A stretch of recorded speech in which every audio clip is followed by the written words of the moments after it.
um versículo em Provérbios 12, versículo 25. A solicitude no coração do homem o abate, mas uma boa palavra o alegra. Bom, então, existem soluções exteriores para o problema interior do homem. Porque aqui fala que realmente coisas, circunstâncias podem abater o coração, entristecer o coração, a alma, os sentimentos humanos. Mas uma boa palavra o alegra o coração, uma boa palavra alegra o coração.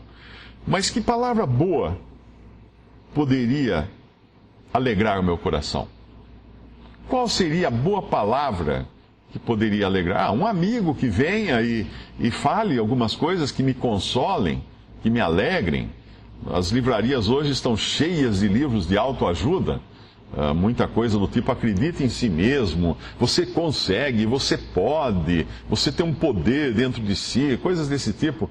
E estão aí aos montes. Eu, particularmente, acho que se esse livro de autoajuda realmente funcionasse, só teria um na livraria. Por que escrevem cada dia mais livros de autoajuda? Porque os anteriores não ajudaram. Ou se ajudaram, foi uma ajuda muito efêmera, que logo passou e é como uma droga. Você precisa mais e mais e mais. Então essa palavra boa que alegra, certamente não será uma palavra humana. Não será uma palavra que vem de homem, do tipo: você pode, você consegue, você vai arrebentar. Não vai ser isso. Porque nós não somos bobos, nós sabemos que essas coisas, na hora, podem influenciar as emoções apenas, mas não chegam no espírito. Não vão atingir a parte mais interior do ser, aquela pela qual Paulo orava acerca dos Efésios. Não vão chegar lá. Uma outra passagem nós encontramos agora em Provérbios 14, versículo 10. E essa passagem revela um pouco da razão de livros de autoajuda, ou aconselhamentos, ou psicologia, ou qualquer tratamento que a gente faça, qualquer grupo de terapia ou qualquer coisa, que podem até dar um ânimo passageiro, podem até ajudar de certa maneira em alguns aspectos, mas nunca vão chegar no fundo, lá no íntimo da alma. O capítulo 14 de Provérbios, o versículo 10 diz assim: o coração conhece a sua própria amargura, e o estranho não se entremeterá na sua alegria. O que isso quer dizer? Como que a gente poderia traduzir esse versículo? Que tem coisas que só eu sei de mim. E tem alegrias e mesmo tristezas que o estranho não consegue entrar lá no meu íntimo. Uma das maiores bobagens que a gente pode falar, e a gente fala às vezes, isso que é o pior, a gente fala, é quando a gente chega numa pessoa que está passando por uma aflição muito grande, uma doença, uma morte de um ente querido, e fala assim: não, eu sei como você está se sentindo. Mentira, não sabe. Ah, mas eu também perdi um ente querido. Sim, perdeu um ente querido, você sabe o que é você perder esse ente querido. Mas essa outra pessoa é outra pessoa. É muito complexo. O ser humano é muito complexo para a gente reduzir ele a meia dúzia de fórmulas que vai acertar aqui, acertar ali. É muito complexo. Porque é como conhecimento, né? A gente sempre sabe que conhecimento é coisa única, conhecimento humano. Então, por exemplo, uma pessoa fala sobre um determinado assunto para uma audiência. Aquela audiência, quando sai daquela palestra ou daquela apresentação, ela sai com conhecimento, mas nunca um conhecimento igual ao que fez a preleção, ao que apresentou, nunca, e nunca igual à pessoa que está do seu lado. Ou seja, se tinha 100 pessoas na plateia e tinha um palestrante falando, sairão dali 101 pessoas com 101 formas de conhecimento.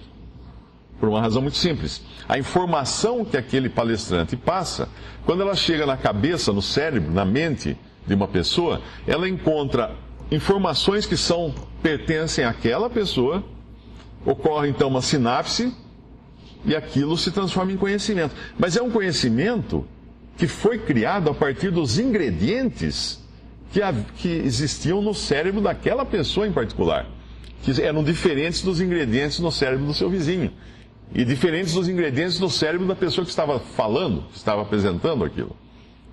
É como fazer 100 receitas diferentes, onde tem um ingrediente comum a todos, que é aquilo que o apresentador falou. Mas daí todos os outros ingredientes do bolo são diferentes, são únicos, e cada pessoa vai sair dali com conhecimento único. Então a experiência de cada um é sua. É sua. O coração conhece a sua própria amargura. Só. A minha parte dos sentimentos da minha alma, a minha alma conhece as minhas amarguras, a sua alma conhece as suas amarguras. Ninguém mais, nenhum outro homem, nenhum ser humano conhece as suas amarguras. E o estranho não se intrometerá na sua alegria. Ele também não conhece a sua alegria.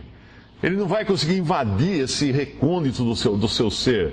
Isso é algo seu só. Isso é algo seu. Então, por mais que as palavras dos homens, por mais que a motivação humana possa ajudar aqui e ali, dar um empurrãozinho e tal, nunca ela vai chegar no âmago do problema, lá no homem interior. Nunca ela vai conseguir chegar lá, no homem interior.